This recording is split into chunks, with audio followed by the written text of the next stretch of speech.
Well, good morning, all. It's a pleasure to see you all here today, and welcome to the latest installment of Mazzetti's Bending the Climate Curve Learning Series. I'm Christina Vernon Sanborn, Sustainability Practice Leader here at Mazzetti, where bending the climate curve is our mission.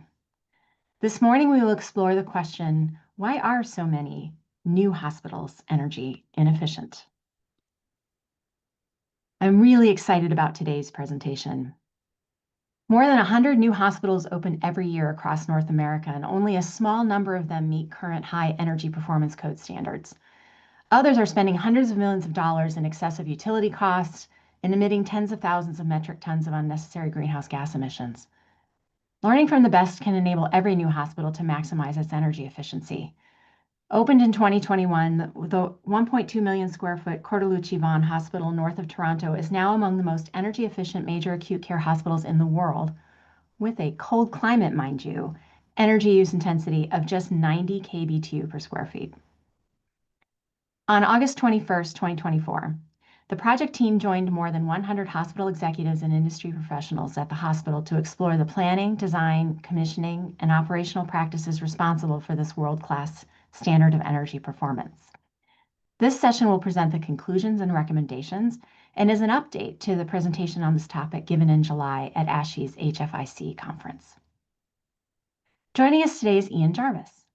Ian's the founder and president of Enerlife, a leader in energy conservation and sustainable communities.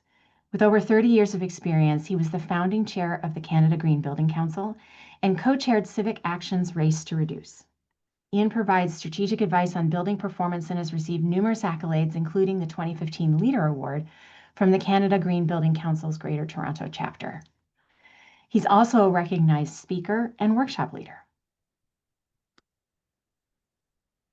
Today, we're going to be exploring and understanding the actual energy use intensity of recently opened planned hospitals. We're going to look at where those failures are in the process and what has the biggest impact on final energy performance. We're going to explain how important it is to set energy targets, effective commissioning, and have expert facility management and energy performance all working together to produce the kinds of results that we've seen in Toronto. And we're going to engage in this ongoing research to better achieve better efficiency performance in our hospitals. So today is a bit of housekeeping. Today's event qualifies for one AIA Health, Safety, and Welfare CEU. If you didn't provide your AIA number when registering, please send it to info@mazzetti.com. We've also secured one ASHI continuing education credit for this session, and we'll provide the list of attendees to ASHI. Today's session is, in fact, being recorded, and we will hold questions until after today's speakers have made their presentations. You are, however, encouraged to enter your questions into the Q&A function of the webinar at any time during the presentation. Any questions that we don't get to today will be answered in writing when we distribute the presentation and recording to attendees. With that housekeeping out of the way, I'll turn the mic over to Ian. Ian? Yeah, thank you, Christina, and good morning, everybody. Let's go to the first slide if we could. So stay with the title slide if we could. So the title speaks for itself. We've spent over a decade now studying the actual energy use intensity of recently opened hospitals across North America. A lot of it, the data provided by the hospitals themselves, and others coming from the requirement for public reporting of utility data in various jurisdictions. So we gather data wherever we can, and we study it, we understand it. And the key in our conversation today is since we're finding the large majority of hospitals opening in the last 15 years have been relatively inefficient, only a few have done well.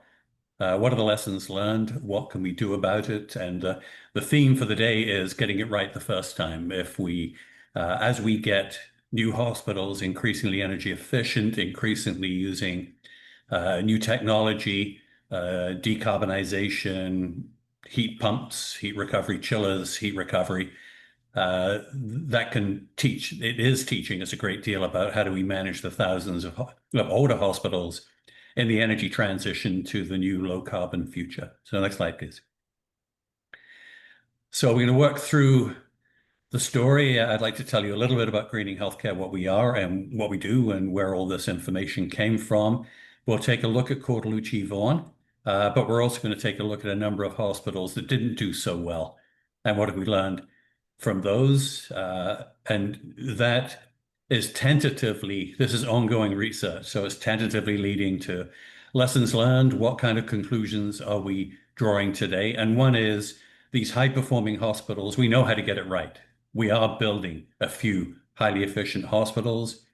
To deliver that needs a different project development process than we've used historically to bring hospitals into being. We just need a more rigorous process, more clear steps, and everybody involved in the high performance outcome. Then we're looking forward to chatting with everybody around. There's a lot of experience on this call. We know there's a lot of people who are directly involved in this work, both hospitals and design professionals. But I also want to take a moment towards the end of talking about why we do this. Why does this matter?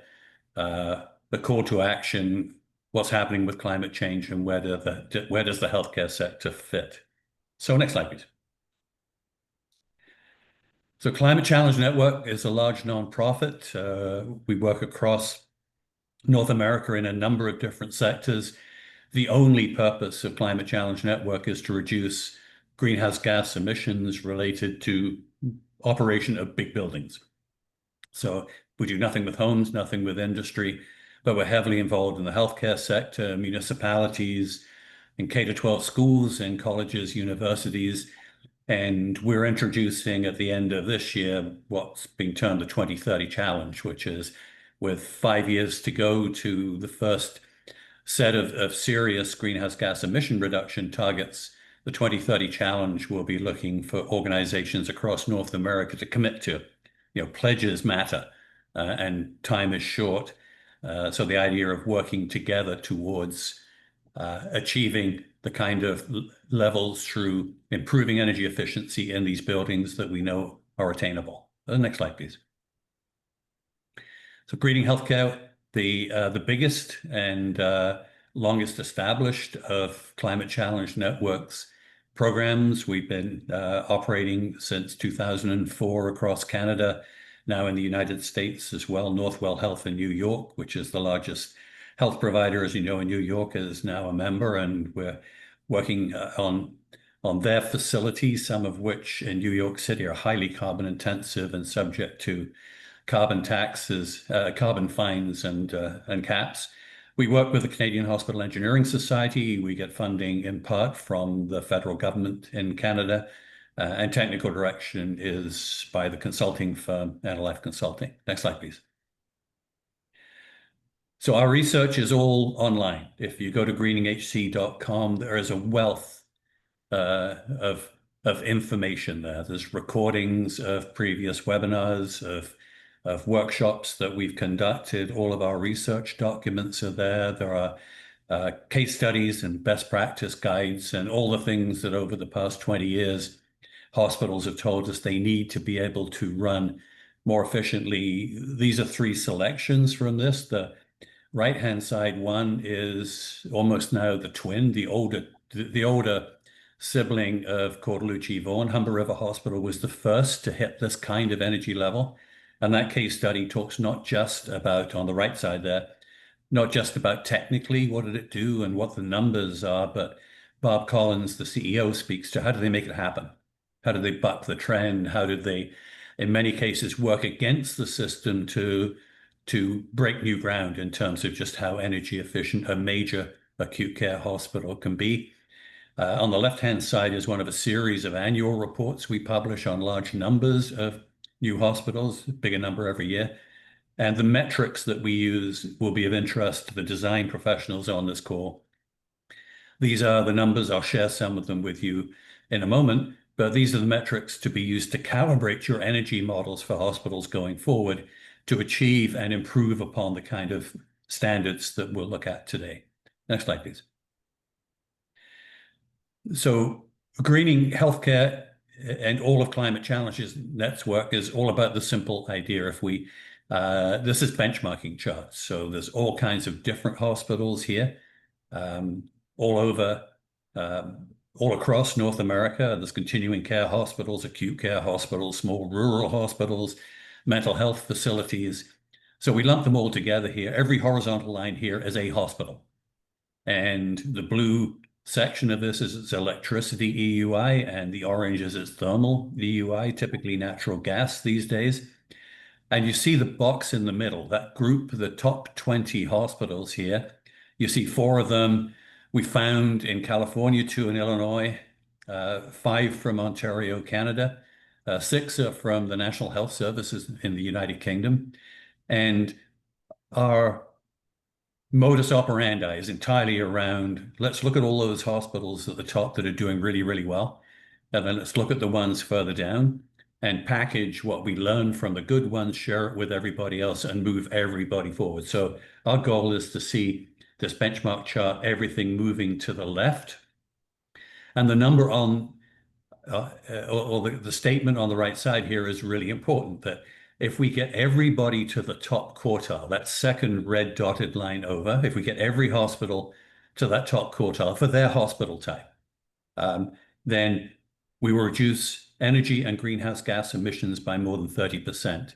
And we know from experience we can get there just by running these facilities as well as we can. Not major retrofits, not decarbonization, not heat pumps, not billions of dollars of capital investment. Just by better operational practices, we can cut greenhouse gas emissions by more than 30%, bend the curve, and we'll get there by, again, learning from the best and sharing with the rest. Next slide, please. So today, we got lots of topics we love to talk about at Greening Healthcare, but today we're going to talk about new hospitals, getting it right the first time. What does high performance look like? What should the targets be? So let's dive right into this, if we may. So this, again, is just the new hospital subset coming out of that group. And once again, we've got hospitals of all kinds of different ones. The ones at the top, 3 of those are mental health hospitals, 2 are one is continuing care and 1 is ambulatory care. So the first 2 major acute care hospitals are shown there. Humber River Hospital, again, the case study is on our website. Cortellucci Vaughan Hospital we'll talk about today, and the recordings from the summer workshop we had this year with Cortellucci Vaughan on our website, that you can get the story behind the story, both the hospital's perspectives and the design team's perspectives. But these kind of numbers that are showing right now, again, we got data from around the world to the extent that it's made available to us, and these are world-class now. So this is the idea. Let's learn from these guys, share it with everybody else, and improve the overall state of practice. Next slide, please. So again, if you pull out that middle document that you saw, which you'll find on the Greening Healthcare website, this is our proposed breakdown of energy use for 100 kBtu per square foot, weather normalized to Toronto weather in 2019. So you can, the conversion factors are shown down there, but the breakdown between space heating, which includes reheat, humidification. So none of these hospitals includes adiabatic or evaporative humidification. We're working with ASHRAE on that. Now that will reduce that 5.8 considerably by making heat recovery available to provide humidification. So the best is yet to come. We've still got a ways to go. But fans become a large piece. Process equipment in the bottom there, it's always much less than people think. They assume those great big MRIs and CAT scanners and X-rays and all the machines running around the hospital are massive users. They are not. But importantly, the ability to recover the heat from those devices and use it to heat the hospital is a big part of what makes the good performers good. So our standard we're recommending with that climate, Toronto 2019 for an acute care hospital, is 100 kBtu per square foot. Next slide, please. And for continuing care, whether it's mental health or continuing complex care, rehabilitation. 65 kBtu per square foot is the number that, as a round number you can keep in your head, should be what your energy models are producing and should be what your commissioning and post-occupancy evaluations are coming up with. And again, these metrics are in that study. Put them in your models, calibrate the model to these high performance standards, and then make sure the design team, commissioning, and operations staff make these numbers so. So this is directionally where we're going. And as I mentioned, particularly with humidification, we've still got a way to go. Next slide, please. So we spent a time, here's one of these gray beasties that we were trying to nail down. One escaped from us. I hope people can see this. What we did here again was taking those standards, and we're making the bold statement, and we'll welcome your feedback, challenging it, that every new hospital can get to better than or close to those numbers. If just for this group of 37 hospitals that we broke out here for this particular study, the savings potential for everybody to get to that level is enormous. 26% of electricity use, 65% of thermal energy use, 54% of the greenhouse gas emissions. Like it's 113,000 tons of greenhouse gas. These are huge numbers. And this is just building and commissioning and running new hospitals, as well as we've already shown that we can. It's getting everybody to a Cortellucci Vaughan standard and equivalent for other hospital types. These are really big numbers. They amount to $36 million a year, almost $1 million a year per hospital. So this is not a cost issue. It's not an affordability issue. It's not a got to spend more money. That's not the case at all. We just got to do it right, have a better process. Next slide, please. So learning from the best, let's tell you a little bit about Cortellucci Vaughan. It's just to the north of Toronto. Next time you're in the big city, let us know, and we'll be happy to take you for a tour of this or of Humber River, which is also close by, but tell you about the hospital, what they had in mind when they planned it, how the energy has progressed since the day the hospital opened. Next slide, please. So Canadian dollars, this is a big one. It's 1.2 million square feet. The final project cost was 1.7 billion. It took a while to come together. There's always planning approvals and things that have to work out. The contract was awarded in 2016. And you can see the project team there, Plenary Group North America. They're heavily involved in the United States as well. Several of these companies that were part of the project team were there. They're big financial commitments, but they're big engineering, construction, operational commitments too. The hospital opened in August of 2020 and was open to the public as a healthcare provider in 2021. So this is recently built, high performance. Next slide, please. And from the outset, they wanted to write down, to articulate the planning principles. This is what the hospital was expecting, what they were looking for. They did a great job of communicating this to everybody involved throughout the process and constantly reminding them of, the vice president would be directly involved in design teams, just banging the table and saying, this is what we have in mind. So a lot of this would be familiar to other hospitals, but they made an emphasis of excellence and sustainable green design. The same applies to Humber River. Energy use was a priority from the outset. They required the modeling at the beginning to come up with good numbers and keep moving things around till they got there. And then they required that those numbers be proven after the hospital opened. So the principles were clear. The team was well informed. Everybody involved in the project knew what was expected. Next slide, please.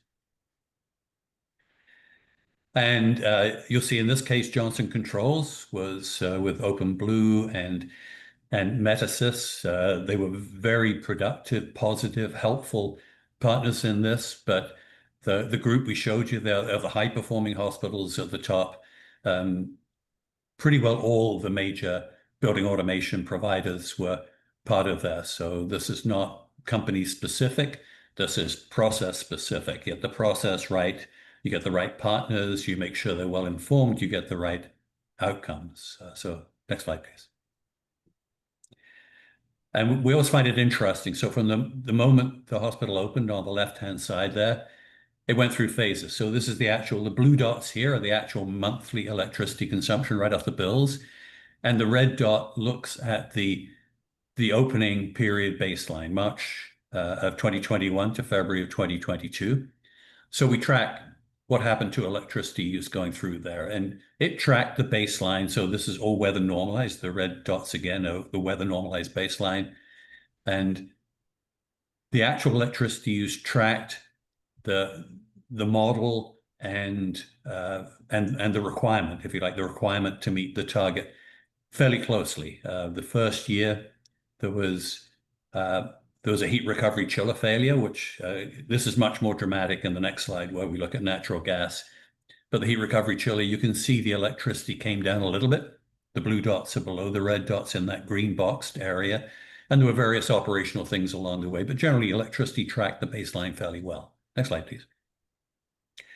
Not so much the gas. And with a number of these new hospitals, we're learning a lot about the actual operating performance and the trickiness of some of the heat pump technology, what mistakes get made in design and installation, and water flow rates, temperatures, these things. If we think back to the good old high carbon days of having three big steam boilers in the corner and they just chug away and they do their thing, this is much more complex, much more sophisticated, and it requires intelligent operations feeding off of proper commissioning and good design. So we mentioned the heat recovery chiller failure at the beginning there. That was, the first slide, that's the baseline year.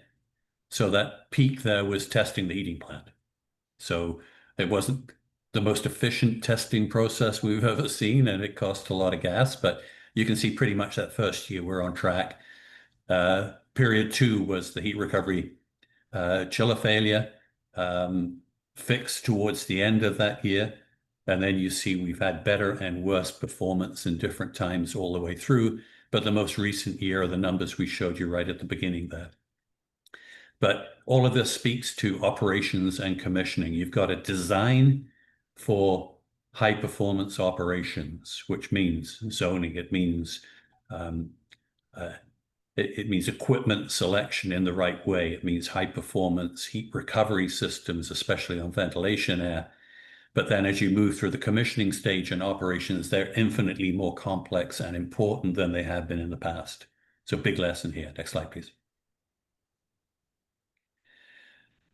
So with Cortellucci Vaughan, and I say, do take a look at Humber River. The equivalent numbers in that case study are there. And I always like, again, the CEO's story behind the story. How do we actually make this happen when it's not the norm? It's not the standard. We're swimming upstream.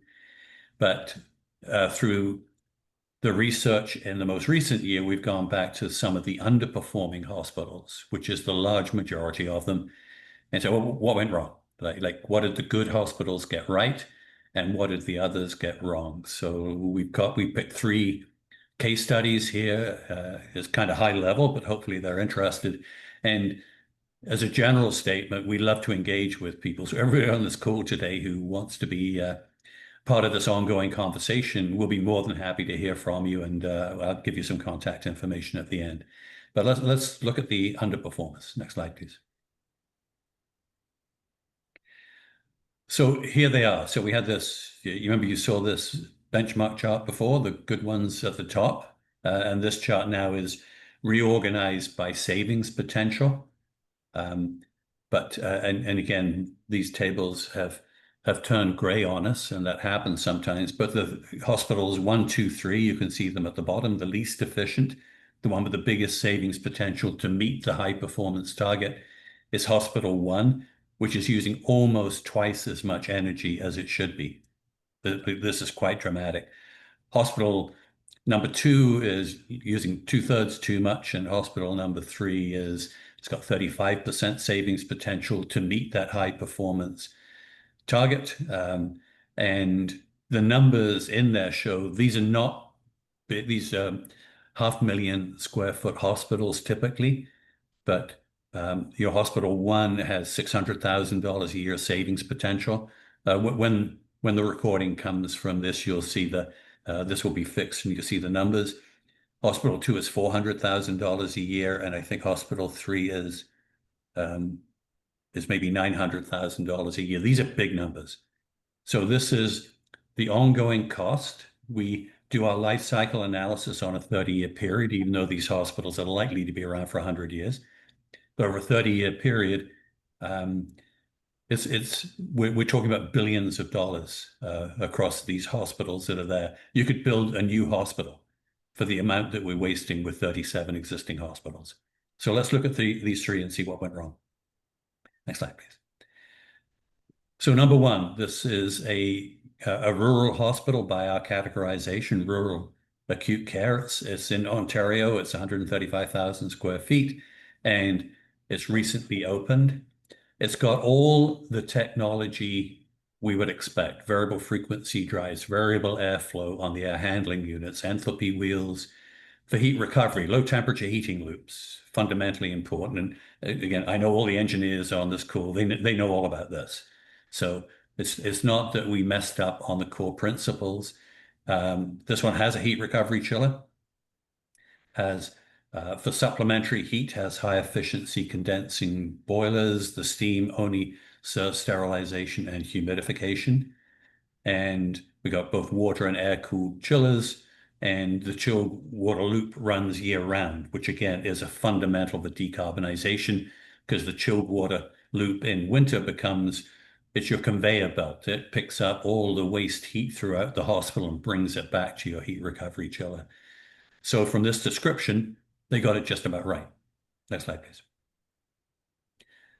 So what went right, what went wrong? Again, on a design standpoint, no real complaints. What went wrong? The perimeter loop is on the same system as the reheat loop, as the main heating loop, which made it impractical to shut that perimeter heating off in the winter. So there's reheat there that shouldn't be there. The shared plenum made it hard to zone up the air handling units.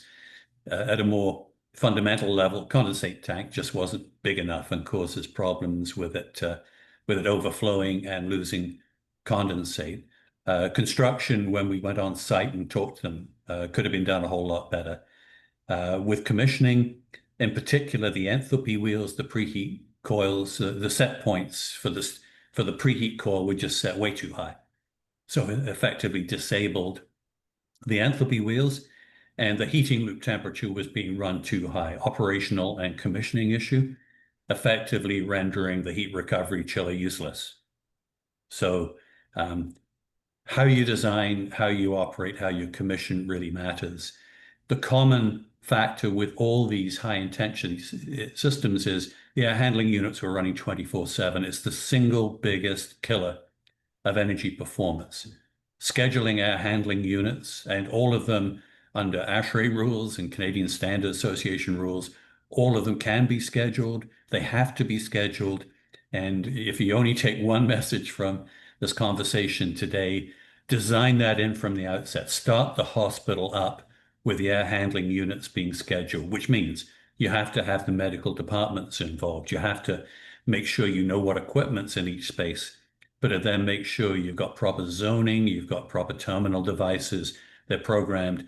It is quite challenging to introduce scheduling of air handling units after the fact once the hospital's open, because people get used to the way things are.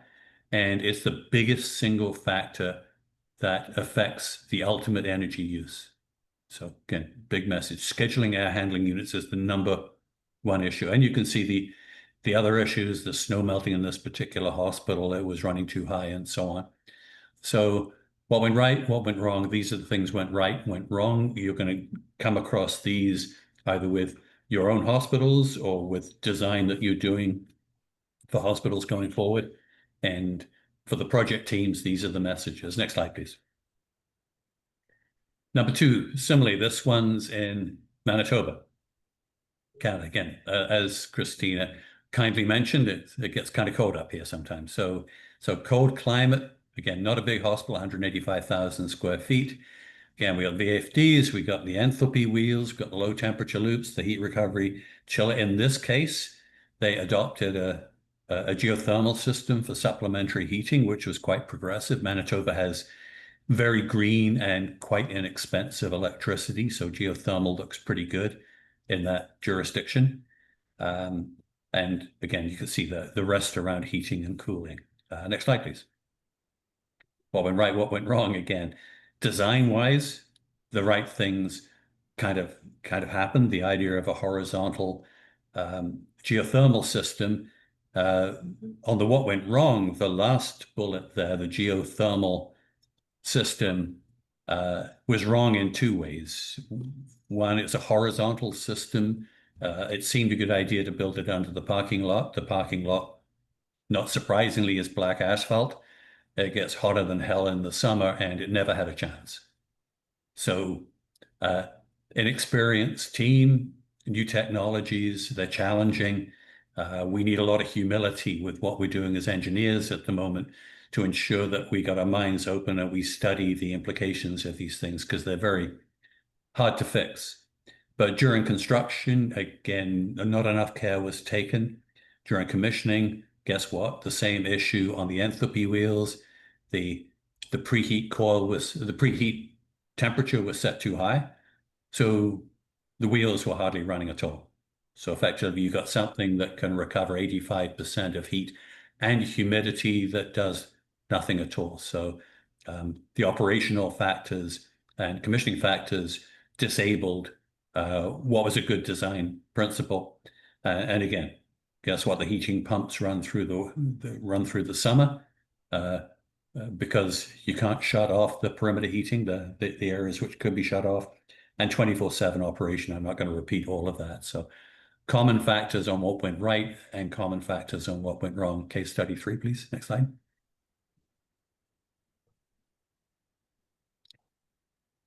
So this one's in Alberta, and this is the biggest of the 3 hospitals at 690,000 square feet. And again, I won't bore you by going through all the same details. Similar kind of good design decisions looked at from the outset before it was built. You'd say, yeah, that looks pretty good to me. That's about the way we should do it. In this case, no heat recovery chiller. Next slide, please. So again, having gone through this a couple of times with you can read this faster than I can speak it out. But the heating loop, again, no heat recovery chiller. The hospital was designed with a high temperature loop. For a hospital that's opened within the last decade, that is a really bad decision. It kind of limits all your options going forward. There's a fluid cooler. Those things should be outlawed. Your fluid cooler that runs through the winter, rejecting heat outdoors instead of using it to heat the building.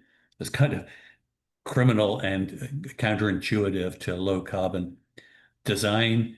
Enthalpy wheel design was problematic. There was significant leakage going across them because of the fan locations. In this particular location, snow accumulation was a big deal.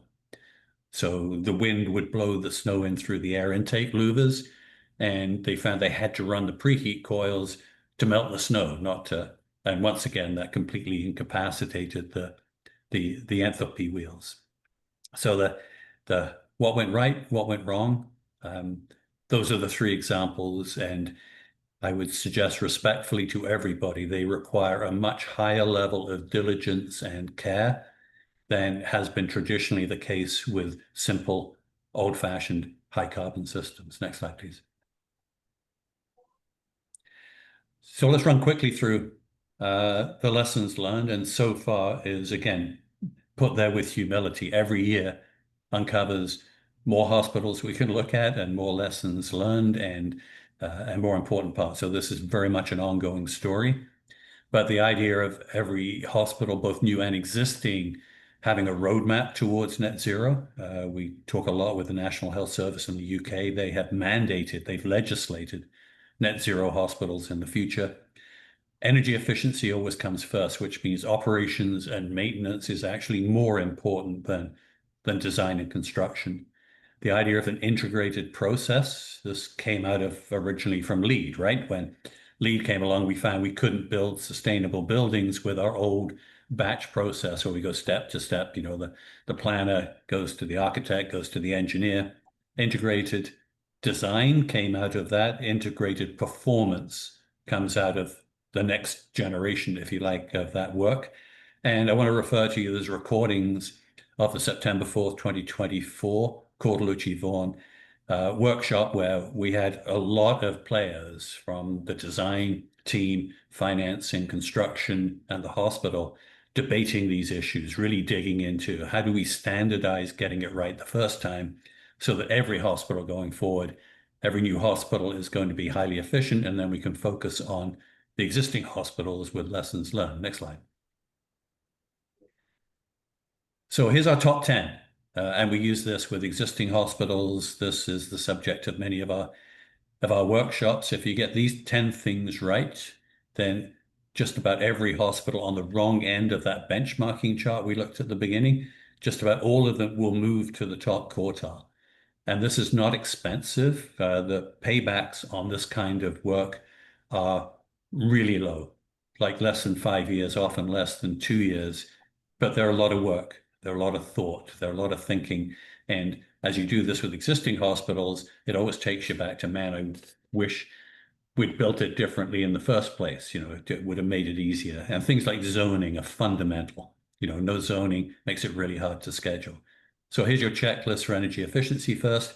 Again, these are documents you see here where you'll find on our website recordings from previous webinars that we've conducted, which are typically only an hour long, which give you a lot of background, a lot of meat behind these steps. But this is where the literally tens of millions of dollars a year of utility cost savings can be found across North America, just doing these things that don't cost much, but need a lot of thought. Next slide, please. So looking at the lessons, and again, I know Christina will be sending this to everybody afterwards, so you don't have to write it all down, but it all starts with having goals, and we'd suggest respectfully the goals should be those targets that we looked at the front. We should be working down to those kind of numbers coming off those benchmarking charts. We should all be able to get to the top quartile of existing hospitals. That should be a no-brainer, not very expensive, just needs work. But VFDs, unoccupied setback and scheduling of air handling units, steam is going to be gone within 20 years, so start planning for getting rid of steam right now. Heat recovery chillers will be retrofitted into just about every existing hospital over this period of time, so we can recycle internally generated heat, which right now we throw away through cooling towers and dry coolers, the demon dry cooler. Low temperature hot water hoops. Whenever you do a major renovation, make sure you design the terminal devices for low temperature operations. So over time, the hospital transitions in there. Flow rates on heat recovery chillers are profoundly important. If you get those wrong, and we've got a number of examples, if you get the flow rates wrong, the machine can't work. It just burns electricity, doesn't give you any heat at all. Testing and balancing and commissioning, I may come back to that in a moment, but commissioning practices are fundamentally changing in light of the energy transition.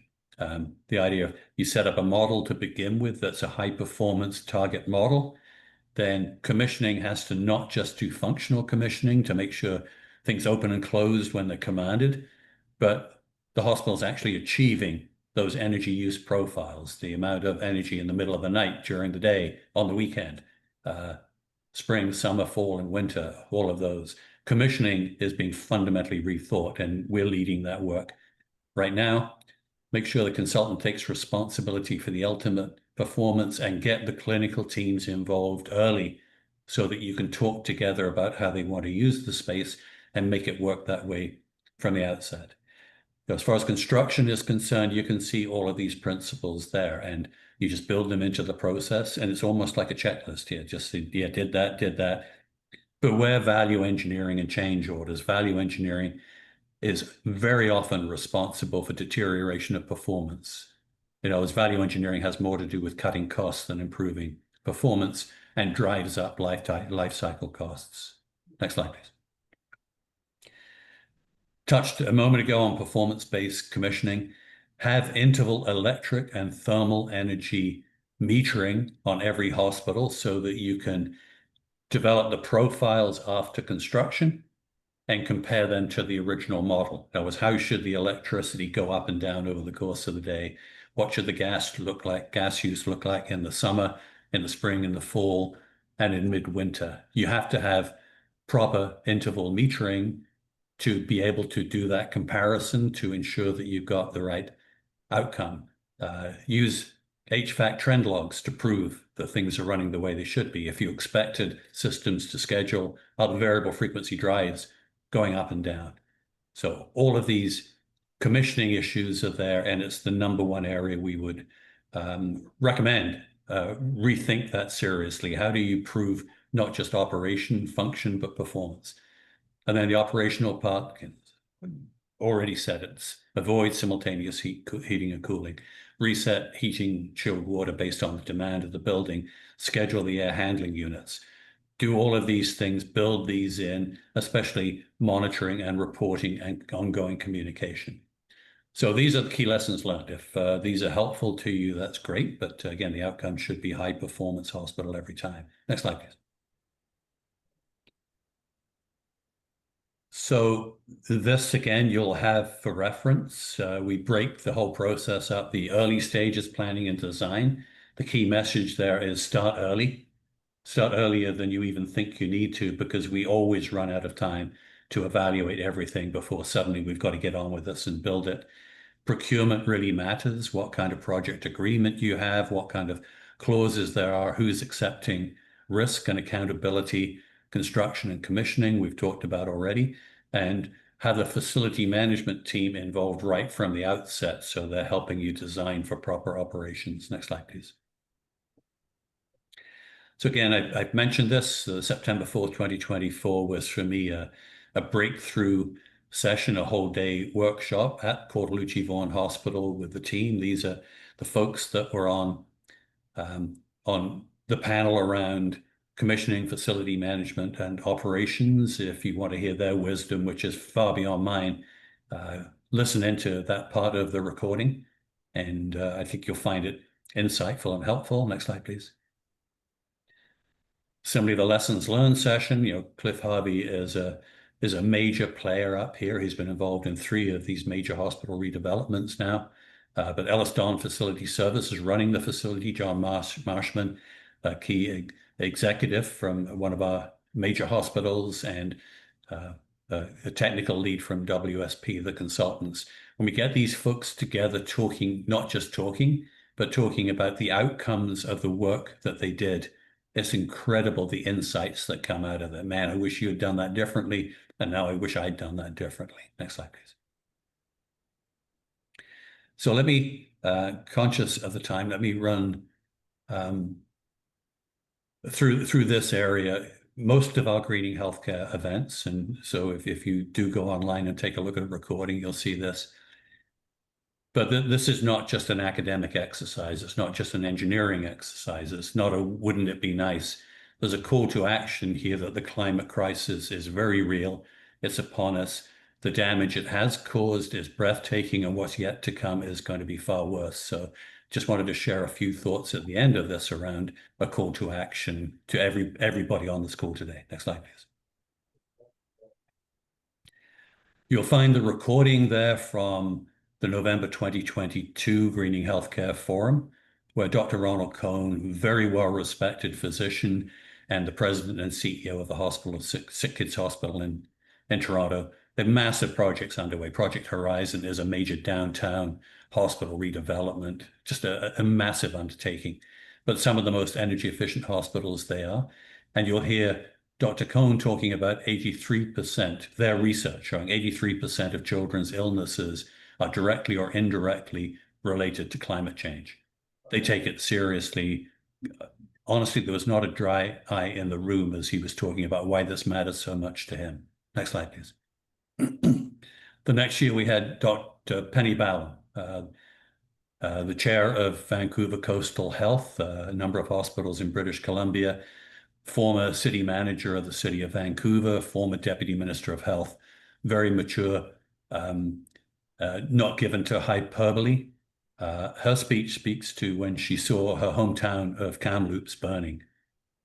Climate anxiety became very real to her, and climate anxiety is starting to become a major mental health issue as well as a physical health issue, that especially with the younger generation. So you'll find that keynote. All of these are like 20 minutes long. It's worth a read. So Penny Balance Source. Next slide, please. And it kind of comes down to this. So if there's a second takeaway for today, climate change, whether individuals believe it or not, it's the defining issue of our time. Unlike pandemics, unlike wars, both of which are horrific, climate change is not going to come to an end. It's going to get worse. And it's down to us how bad it gets. So it's a defining issue of our time. The healthcare sector is right in the crosshairs of the climate crisis, both in terms of being a major emitter and in terms of being the recipient of frontline responders and people suffering respiratory diseases and mental health attacks. The healthcare sector is in the middle of this. We need to respond. We're not going in the right direction right now. Emissions in hospital sector are going up, not down. And the idea of all of our work is every hospital has its target. Every hospital has its role to play, and it's down to us. It's the vice president at Cortellucci Vaughan workshop. His opening comment said, what will we tell our kids when they asked us what were we doing during the climate crisis? This going back to the Second World War, right? What was your daddy doing in the war? What were we doing during the climate crisis? We all have to take action. Next slide, please. So if you're interested, visit greeninghc.com. Please join us. It's a large network. We have over 100 hospitals working with us now, both sides of the border. And it's a time for collaboration. There's too much to be done to each of us reinvent our own wheels. So let's say if you're interested, please do get in touch and see if it's the right idea at the right time for you. Next slide, please. These are the events coming up. I would commend to you, just missed the September 10th event on scheduling HVAC systems. We had Dan Scott from Long Island Jewish Medical Center in New York speaking how they've implemented the program after the fact to schedule air handling units. So you can find that recording online right now. Join us on October the 15th. Our webinars are free. They're open to the public, talking about procurement. And if you're able to come join us in Toronto, Christina, we've had Mazzetti folks at a few of our annual forums. They always contribute, and we're happy to see everybody. In-person event at the Western Harbour Castle coming up on November the 24th. That's our big strategic event of the year. Next slide, please. Here's our contacts. If you're interested in exploring membership, Heather Bell, you'll find really easy to work with. So is this the right thing for you at this time? But these are the other players. And the next slide is ready for you, Christina. All right. Well, thank you so much. That was fascinating. I invite all of you on the call to enter your questions into the Q&A function of the webinar. And if we don't get to, as I mentioned earlier, if there's any questions that we don't get to, don't worry. We'll answer those questions in writing and share the answers when we share the recording and slides from today's webinar with the attendees. So with the few minutes that we have one question so far. Comes from Clark Reed of Energy Star Portfolio Manager program. Canada uses Energy Star Portfolio Manager. Did Vaughan Hospital benchmark in the tool? And if so, what was the Energy Star score of public? Yes, we do use Energy Star Portfolio Manager. We run our own analytics for this, and my team would know what the ESPM score was, both for this one and for Humber. Historically, we haven't found a good correlation between the hospitals. Having done our adjustments, we see are right. But we know ESPM's put a lot of work into this, and I could find that if that would be useful to you, and we hope you guys stick around. We all do. I hope that that's something maybe we could get and share with attendees as one of the follow-up items, because I think that would be really interesting for people to understand where this fits in the benchmarking they might be familiar with. Here's another question. Looking at the lower performing buildings, did you find that the buildings started out operating poorly, or was it a matter of operational drift over time? Usually the other way around. They started out operating poorly, and they're working to improve. It was interesting. Humber River, which was the pioneer of all of this high performance, Cortellucci Vaughan really followed. Uh, Humber River, it took them 5 years to iron out the wrinkles in how do you orchestrate the operation of the boilers and the heat recovery chillers at different seasons, different times of year. It very much was a learning curve. That was also a Johnson Controls project like Cortellucci Vaughan. So they took that learning into the next one. But typically, these hospitals are starting out bad and then scrambling to find out how to make improvements. And that's a lot of the work we do with them. So they haven't deteriorated over time. They started bad for all the reasons we talked about, and they're working hard to get the numbers back up to where they should be. Are any of these hospitals pursuing, or have they pursued LEED certification? Is that something commonly done in Canada? It is quite commonly done. Different jurisdictions run differently. Most of the provinces by regulation, require LEED Silver. So LEED certification is typically there. As you know, I was the founding chair of the Canada Green Building Council, so I'm a proponent of LEED. How much it contributes to these results is not clear to me. So we have another question here. Are these hospitals in Canada accredited by Accreditation Canada or any other accreditation body in North America? Yeah, every hospital in Canada is accredited by Accreditation Canada. And then another similar question. What relationship, if any, has been established between sustainability work and accreditation?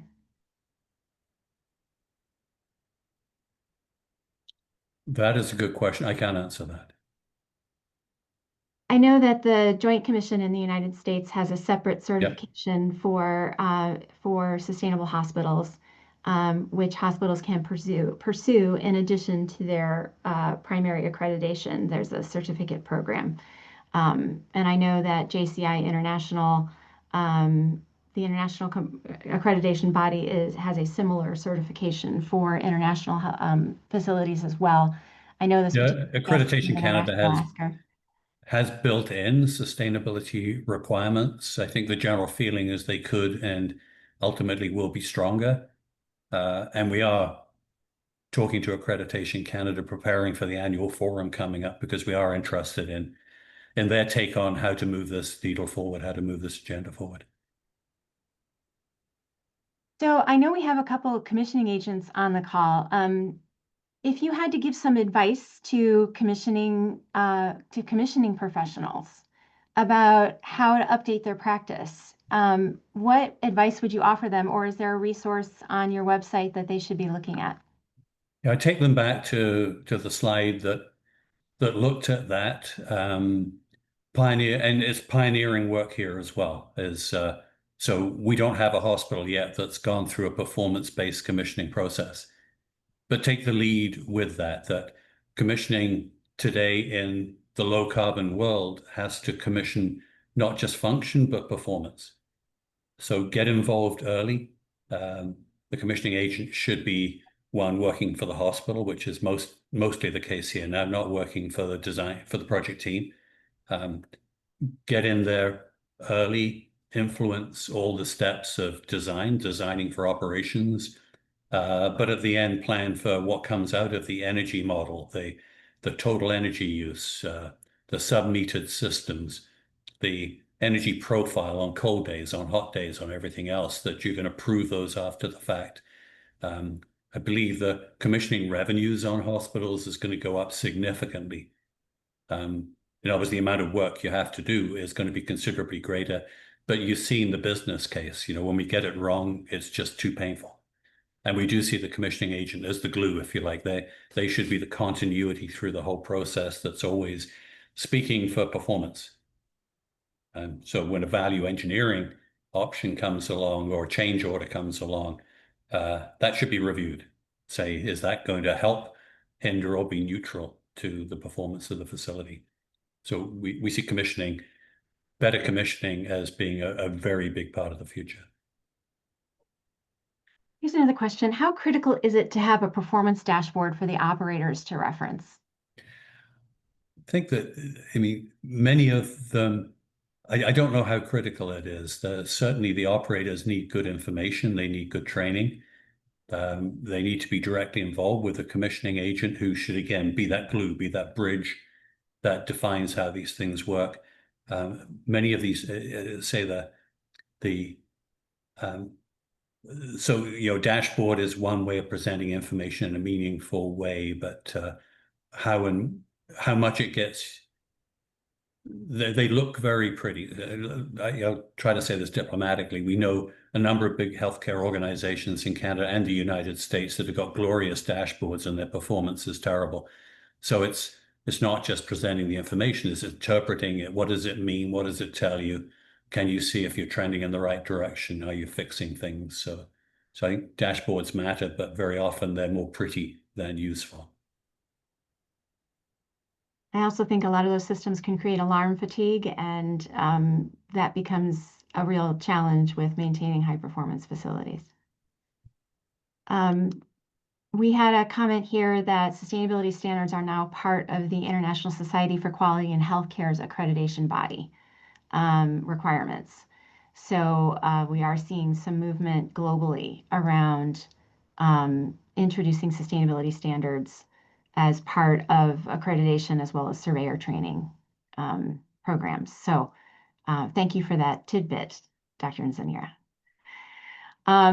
Any other questions from the audience? We'll have to gather written feedback for and send to you in writing. So if you think of one, don't hesitate to write it in right now before we end today's session. We are very much looking forward to having you again in October. Thank you for the great participation today, but we hope you will join us for our October 21st event at 8 a.m. Pacific, 11 Eastern. Our speakers will be Mazzetti staff Chuck Wales and Kevin Bostaff, and they're going to be focusing on advanced control systems. So Advanced Direct Digital Controls, DDC, are the hidden engine behind driving hospital sustainability, resilience, and cost. By optimizing central plant sequencing, fine-tuning airside systems, integrating renewable energy and emergency power, DDC strategies can help reduce HVAC energy use by 10 to 30% while maintaining patient safety and comfort. These systems also simplify compliance reporting like LEED or Title 24 or carbon mandates, and improve resilience during outages by prioritizing critical spaces. They also enable predictive maintenance to extend equipment life. For hospital owners and operators, investing in smarter controls is not just a technical upgrade, it's a pathway to lowering operating costs, reducing risk, and stronger positioning as a leader in healthcare sustainability. I hope we'll see you all there. And in the meantime, I hope you have a wonderful month, and thank you all for being here today. Have a great one.